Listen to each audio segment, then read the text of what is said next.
Hey, good morning, everybody. Welcome to this session space. I'd just like to hand over to Mike O'Callaghan, who is going to give us a very interesting presentation on the subject. Mike.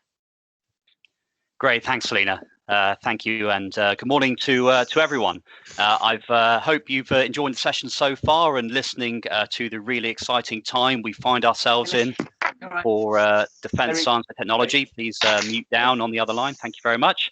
MS Teams might indeed feel like rocket science sometimes, but now we're going to get on to something that it truly is.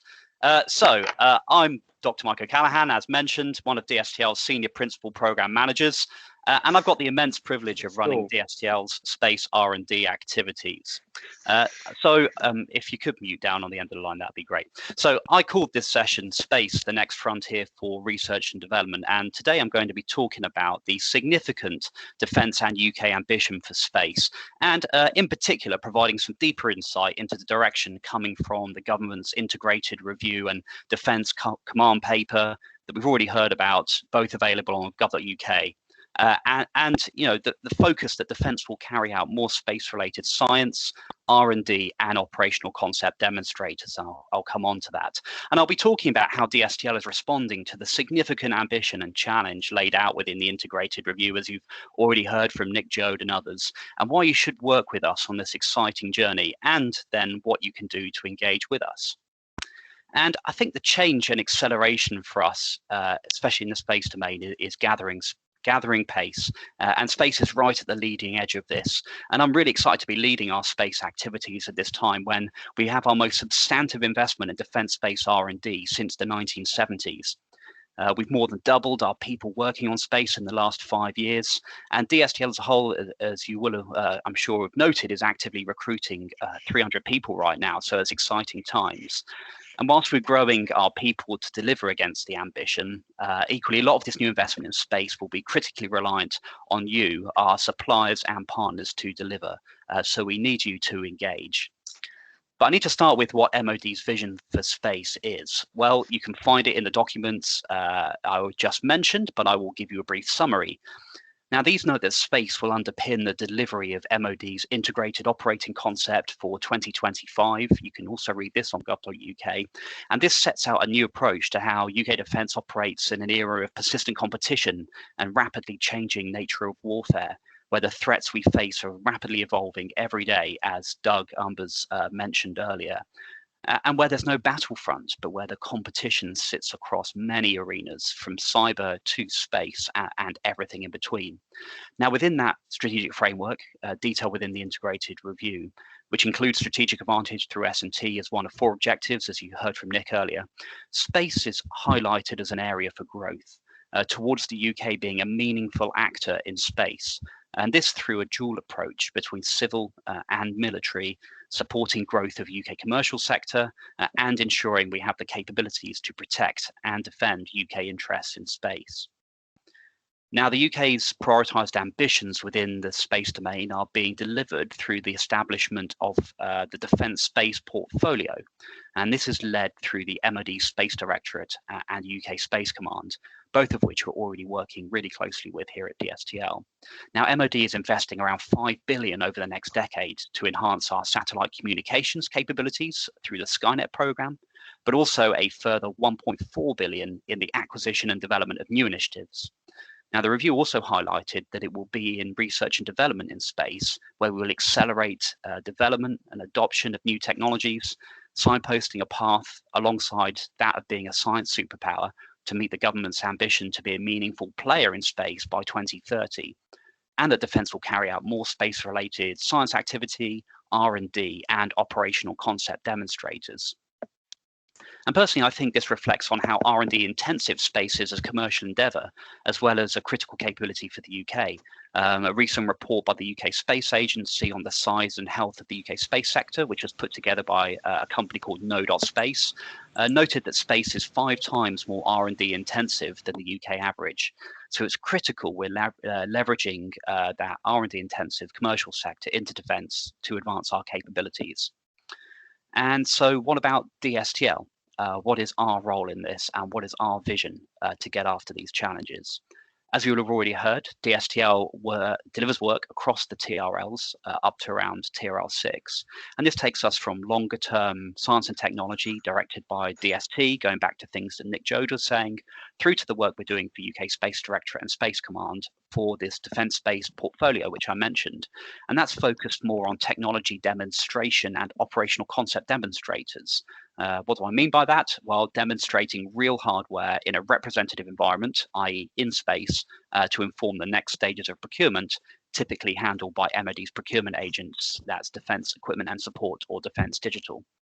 So firstly, I'm going to talk to the longer term, that generation after next, as mentioned earlier, of space S&T. If you can move on to the next slide. So a great example of this work that we do is on space weather.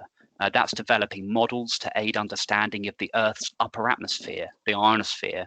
And that's an area the UK has some great capability in, especially in academia. We've worked with our partners at the Naval Research Labs in the US, who are part of the US Department of Defense, and their industry partners, Blue Canyon Technologies, who are providing the satellite bus or the satellite itself.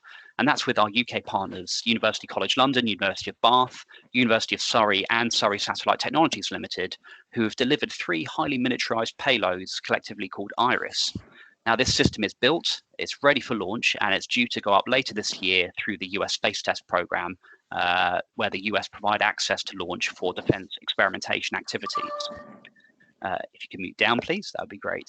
Now, in regard to this longer term research, we're in process of redesigning our future looking program aligned to MOD's S&T strategy published in 2020 with a clear focus on the future.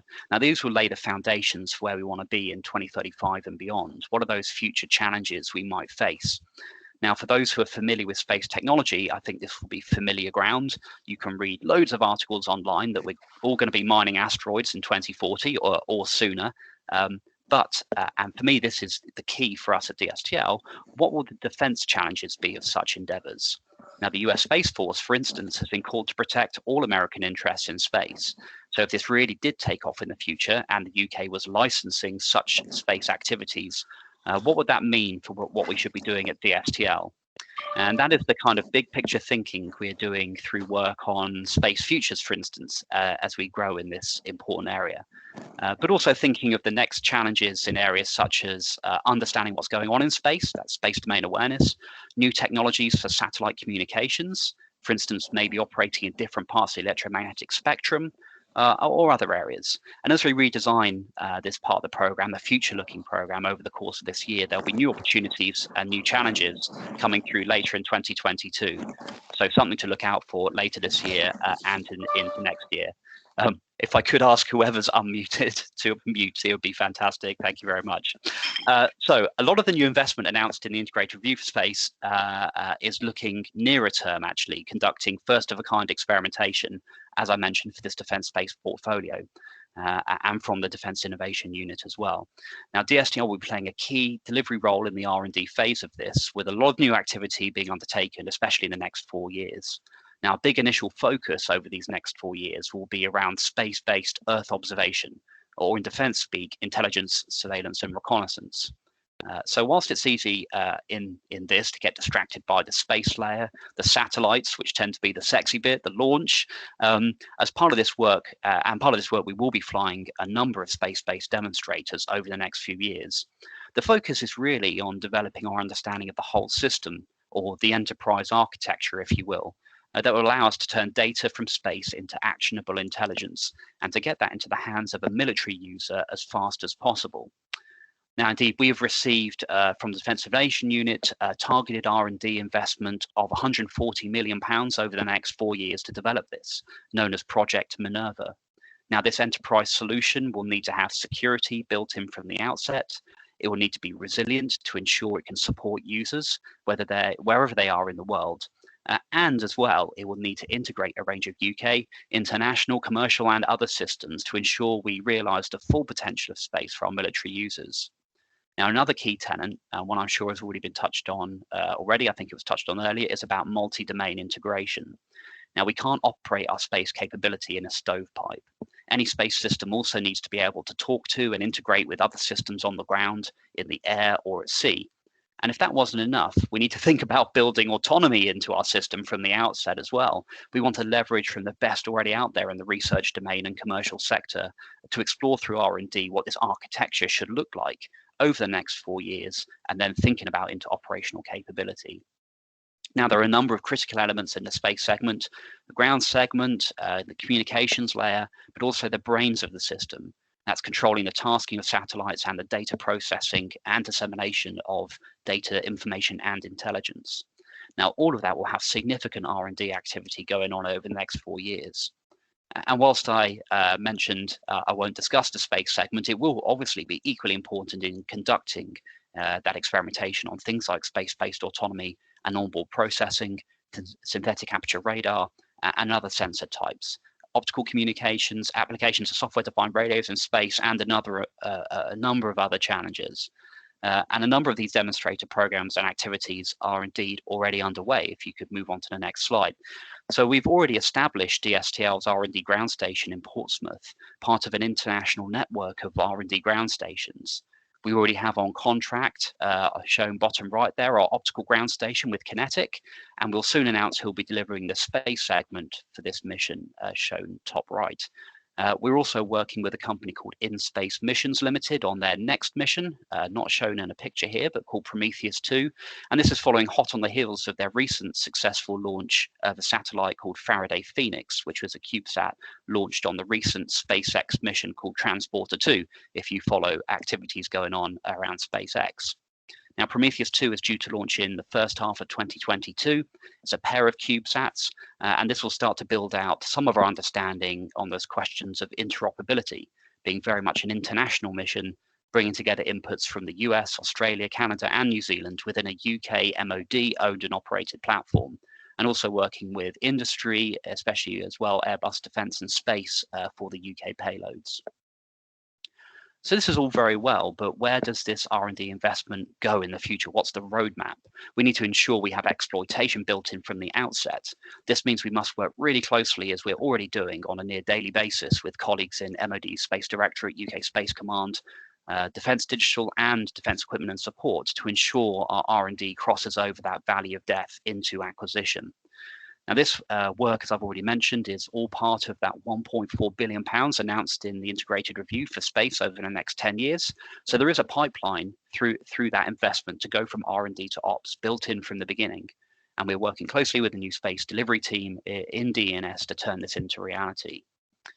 And it's not just space-based ISR where we'll be accelerating, or Earth observation where we'll be accelerating technology development, but also in space domain awareness, addressing the challenges of tracking and characterizing objects across the full range of orbits we're interested in, from low Earth, where you'll find the International Space Station, all the way out to 36,000 kilometers in geostationary orbit, where our satellite communication systems sit.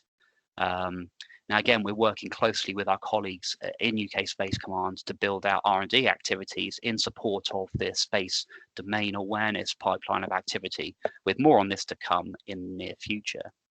So, a huge amount to do, massive challenges contained within all of that. How are we going to address these? It's going to be working with the UK space sector and across sectors. We've already established methods, and we're looking to improve on these to develop new ways of working. For instance, putting in place mechanisms through our Dstl frameworks, which you'll hear about later, to establish integrated government and industry technical and engineering teams. This will be critical in the delivery of the variety of R&D I've already talked about, and we're trying to make these teams as agile and flexible as possible, ensuring that we can retain the capability we need in government, but also draw on the best out in your companies as well from UK industry and academia. We also need to embrace space innovation and support the wider UK space sector growth aspirations through targeted projects that can exploit novel technologies and provide capability to the user faster than traditional procurement methods. I already mentioned working with DNS on this. But this can't just be about defence use cases as well. We need to also think about commercialisation and UK prosperity. And for space, defence in the UK will often be a niche customer. So your companies also have to be commercially viable outside of any defence contracts. And we want to see a competitive marketplace. Now, the space industry is still relatively small and concentrated and dominated by a few large organisations. In fact, only 13 organisations account for 82% of the total space income in the UK. And in fact, only 132 organisations generate income in excess of £5 million. And I think this shows that moving from small scale, good idea or science to a realisable service, whether that's civil or military, can be hard. And whilst the cost of everything space is coming down, there's still a barrier to entry in scale up, especially in the UK. Now, I'm hopeful that through things like the recently announced Seraphim Space Investment Trust, if you follow those kind of things in the news, will help accelerate some of that transition from startup to scale up. And indeed, we've been especially focused on the last few years of trying to make the links through our work in defence with venture capital funds such as Seraphim Capital, but also industry and other government initiatives such as the National Security Strategic Investment Fund that was mentioned in the Defence and Security Industrial Strategy. Now, for me, this seems especially fruitful in the space domain where there's quite a thin line between commercial and institutional activities, and hence the focus in the integrated review on things like dual-use space technology. We started to try and get after this through things like the International Space Pitch Day last year, the driver there being very much to look to align VC-style seed stage cohorts through working with Starburst, for instance, and rapid contracting through DASA, matching with the defence user need. Now, there are loads of challenges to making this work, but feedback so far has been good, and we're seeking to learn from this to work out how we can be even better in the future. It's clear to me we've got to be more intelligent in how we work, especially with small and some medium companies as well, to deliver that benefit to defence, but also to support commercialisation of their IP, to make sure that the products and solutions that defence needs will be available to us in the future. That means we need to align and combine different types of funding, whether it's R&D grants, loans, 100% funded projects such as Dstl undertakes, to allow those great companies to take risk, develop technology, and get technical support where needed. And there's loads of ways of doing this through DASA and Innovate UK, and other funding bodies can assist as well, and are well placed to provide access to mentoring to help small companies especially navigate this complex landscape. And indeed, as part of this this trajectory, we've got a new DASA call out at the moment. Next slide, the Space to Innovate campaign, which seeks seeking proposals to look at how we can maintain UK's freedom of action in space by developing future space technologies that enhance our ability to protect military space assets. The campaign format's quite unique. We've learned from other things in the past, like Pitch Day. It's got a number of campaigns or drops throughout 21 and 22. And these follow previous DASA space-themed competitions as well as Pitch Day. The first challenge drop, called the Alpha Challenge, is out there at the moment, and it's open for proposals. I won't go into that. It's all available on the internet. But coming out from this, it's always at the back end, the valley of death, where the problems lie. And this is where we need to work with yourselves and academia, other companies, to ensure you're lined up to the next stage of investment, be that more R&D or working alongside other forms of finance to get you to the next stage. And as I've mentioned a number of times already, we're working very closely with UK Space Command and MOD Space Directorate to ensure the R&D we are doing can ultimately be exploited into operational capability in the future, to provide that benefit to our armed forces and to our allies and partners. So to summarize and to head on to some Slido questions, it's a very exciting time for space within MOD. We've talked about that excitement already across the board at Dstl for the investment that's being made. It's a great time to be involved and engaged in the program. We've got loads of new activities coming down the line, whether that's looking further ahead to the future, aligned to MOD's S&T strategy, or the concept demonstrators that we're doing. And we're putting in place new ways of working to bring in the best from industry and academia to support. So it's just a matter of coming and get involved. Do reach out to us. There's loads of channels to do it: social media, our central inquiries, contacts, which I'm sure will be provided today through competitions such as DASA Space to Innovate, innovation partners, loads of ways to reach into us and to have a chat about what you're doing. We're also going to be at DSEI. We're going to be at the UK Space Conference later this year. So tons of ways to engage with us. Looking forward to speaking to all of you and to answering your questions. Selena, back over to you. Okay, thanks, Mike. Hello, everyone. We are not going to have a very, I'm afraid I'm just managing your expectations. We're going to have 10 to 15 minutes for questions. And if someone wouldn't mind muting, I can hear some background. I just want, oh, hello, can you mute, please?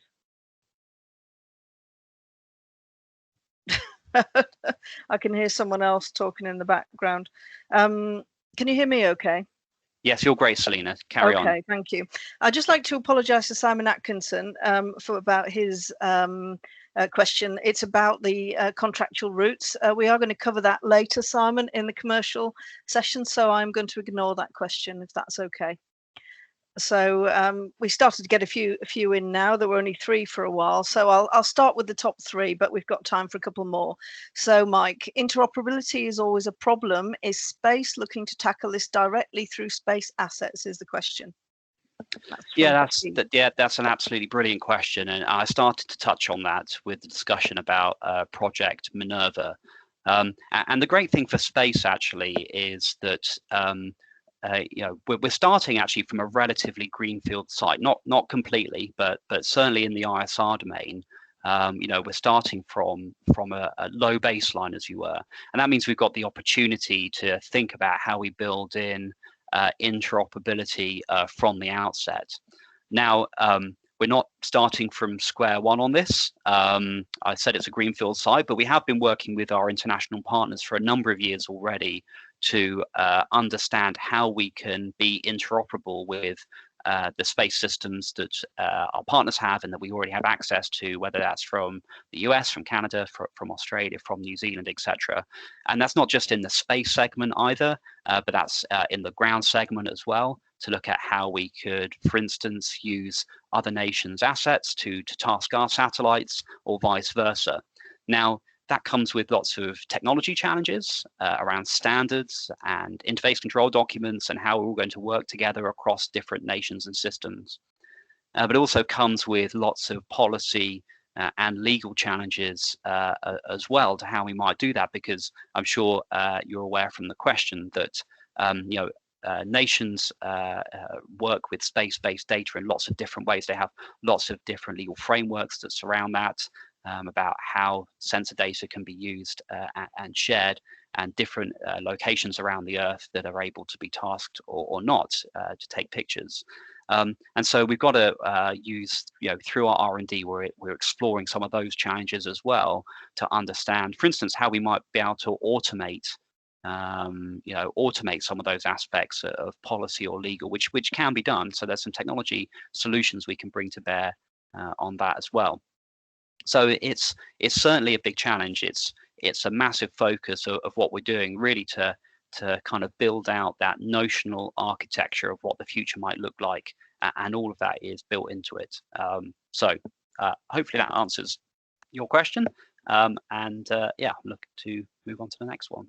Okay, thank you. I've just asked for ADS to mute, but there doesn't seem to be anyone unmuted, but I'm afraid we can still hear interference. Okay. I can't hear anything my end, Selena, so I don't know. Okay, it's just me then. Okay. Right. So let's go on to the next one.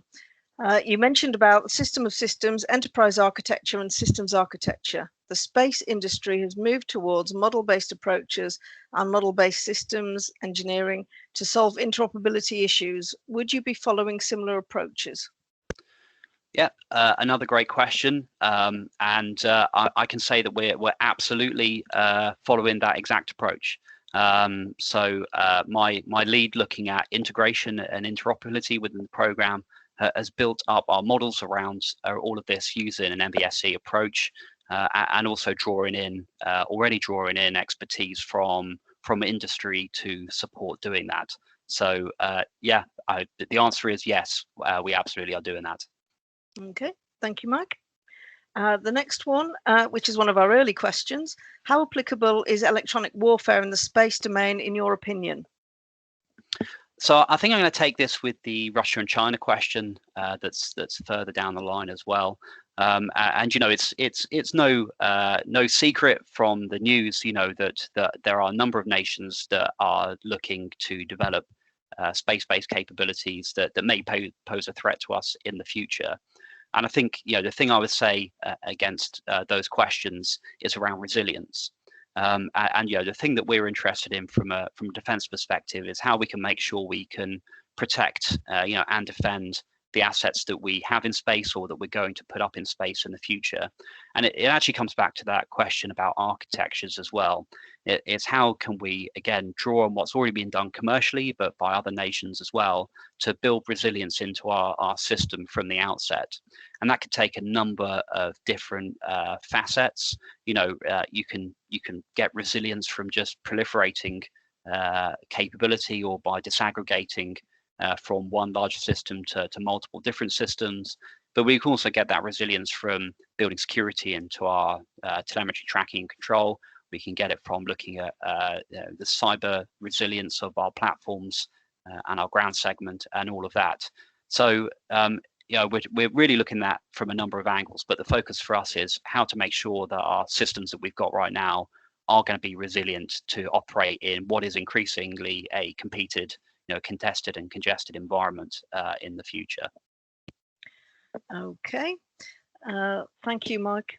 Let me ask another question, which is how do you define the boundary between air command and space command requirements in air defense, which is maybe a little MOD-y, but I think it's probably useful for people to know.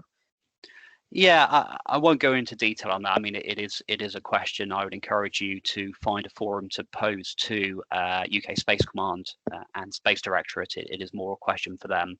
But I think what I would say on that delineation is, yes, Space Command is hosted at the RAF, but it's very much, and you will hear this from ABM Paul Godfrey, the two-star space commander, that it's very much a joint approach.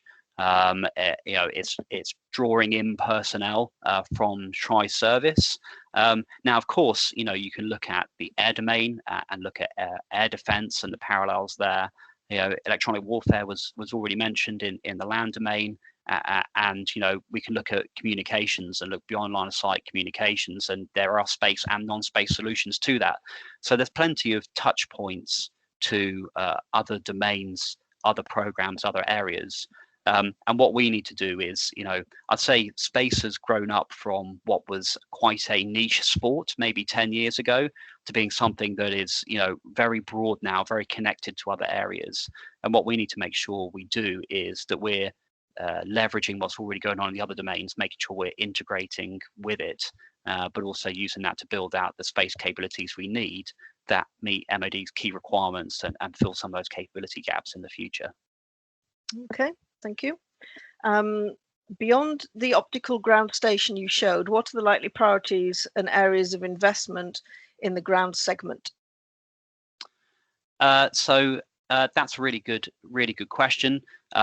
It comes back to the Minerva project that I mentioned and other activities more broadly. If we think about a defense space ISR program, of which Minerva is a part, really the priorities for the ground segment are, how we're going to, what sort of distribution of ground segment will we require across the globe in the future, which can affect, how many space assets we will need. It will affect how, the timeliness of the data. And one of the things we need to get underneath it are things like, how timely do we need data and information and indeed intelligence to get to wherever it needs to get to in the world.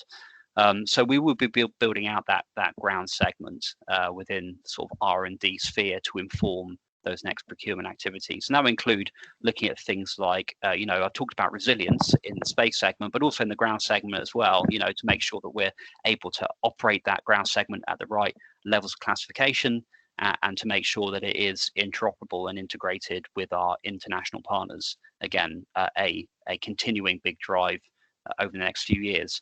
It's worth saying that our ground station at Portsdown West is already connected to about 13 other R&D ground stations across the globe from our allies and partners. So we're already part of that network, but we're continuing to kind of build out our understanding of how to work in that space.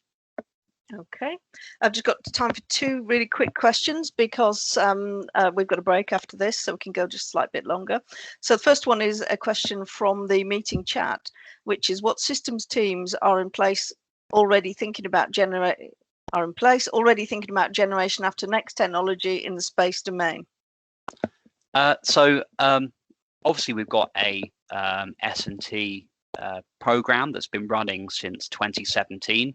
Now, it's probably fair to say that not exclusively, but the work that we've done within our kind of longer term research funding, we've probably not been looking very long term because we're kind of leading into the integrated review to see where the ambition is for space. Now that investment has kind of come to light, certainly in accelerating a lot of the work we've already been doing. We are trying to turn our eye on the longer term research to really think kind of further future. So for instance, we put in place a space futures team that are working with Dstl's new exploration division, that are working with Space Command and the UK Space Agency and others, to start to think about those longer term horizons. What do those long term strategic trends mean for space? What does that mean we might need to do in our next S&T program that will start next year to meet some of those longer term challenges? So we're kind of putting in place some of those building blocks already to start to think a little bit more about those longer term challenges. So I'd say it's early days to some degree, but it's thinking that we're going to be developing over the course of this financial year. Okay, thank you. Actually, Mike, are you happy to do a couple more, because we have got a bit longer in this session? Yeah, sure. Yeah, okay. Right, we'll move on to a question that I don't quite understand what it is. Sorry, well, there are a few. There's the one on the dependence on space technology increases. Will research related to resilience during a Carrington type event be a significant consideration? I'm sorry, I don't know what that means, but I'm assuming don't worry. Do. Carrington event is a severe space weather event, sort of once in 100-year type event, which would probably take out a broad swathe of global communications and infrastructure and a lot of satellites. So not something that we particularly want to see. But absolutely, we have experts looking at things like radiation hardening, for instance, of space assets. That we've been, that's an area that we've had expertise in for a number of years. We also have a research project that's looking at how we develop that understanding of the space environment and its applications to defense, and what it would mean to have such an event occur, and how we can make sure we build resilience into that. I think it's fair to say that it's an area where our knowledge is kind of ever growing, and we've the person asking the question clearly has a little bit of knowledge, and will be aware that we've not really had a severe space weather event, not a Carrington, but even something more minor than that, which should still cause a lot of disruption for many decades. And so technology has advanced hugely in that time, so it is an area that we're going to have to be increasingly mindful of. Okay, just down to our final couple of questions now. So the next one: how many satellites do you expect to enter service over the next couple of years that are directly related to the Dstl program? And you mentioned a couple already. Yeah, so I'll couch enter service with noting that these are R&D, so we're not talking about operational capability, but heading in that direction. I'd say it's so I mentioned Prometheus 2, which is 2 satellites, as you said. Circe, which I mentioned, is also 2 satellites, so that's 4 that I've already mentioned. And I mentioned the optical comms mission called Titania, which is another one. So that's 5. And I would say some aspects are still being planned out, but we could see that number increase by, probably 3, 4, something along those lines out over the next 4 years. So, we could be heading upwards to 10 different demonstrating missions over the next 4 years. And I'm double counting some here, of course, where we've got 2 satellites as part of a single mission. So a substantial increase in activity. Okay, great answer, thank you. All right, we're almost at the end. You addressed the Russia and China issue already, so we just have how important a role will free space optical comms play in UK defence space? Yeah, so I think that's something that there's still work to be done to understand that. I think if you look out to where industry is going, I think there's a recognition, and I think back to the US Space Symposium a couple of years ago, and listening to a panel really of all the companies, TSAT and Inmarsat and others. I'll miss some if I try to mention them all, so I probably shouldn't mention anyone's name, but really talking about where they see optical comms playing a role in satellite communications. I think the prevailing wisdom is, it's going to be a mixed economy. There's things that optical comms are really good for, high data rate communications, low latency, that kind of thing, but obviously obscured by cloud, slightly weather dependent. And there's still part of our research is looking at how we get that optical link down to low elevation, down to a ship, down to a forward operating base that's a low elevation. And so, there's a number of challenges still to be overcome. So I think what we're probably going to see is a mixed architecture, probably between RF and optical communications in the future. So it's definitely going to, I think that the prevailing wisdom is absolutely going to be playing an important part in the future, but it's not going to completely replace traditional RF comms.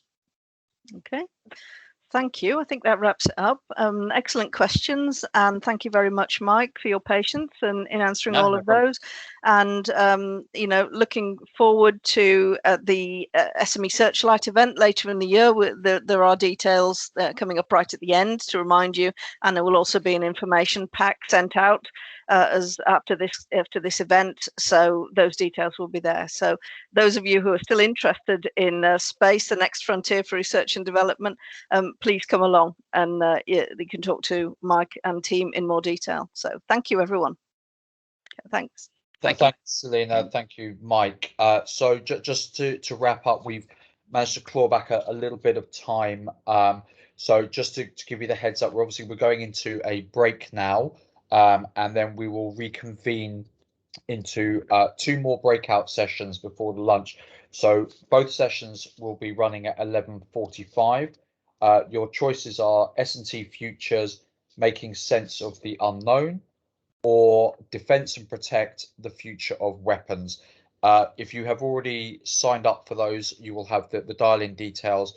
But what we're going to do is back in the main chat for this morning's first conference session, we're going to repost the joining details for those. So don't worry if you haven't signed up. If either of those two whet your appetite, please go back into the main Teams chat for the conference session this morning, and you'll get the joining details for that. So once again, thank you very much, Mike. Thank you very much, Selena. And we will see you all in one of the 2 sessions at 11:45. Thank you.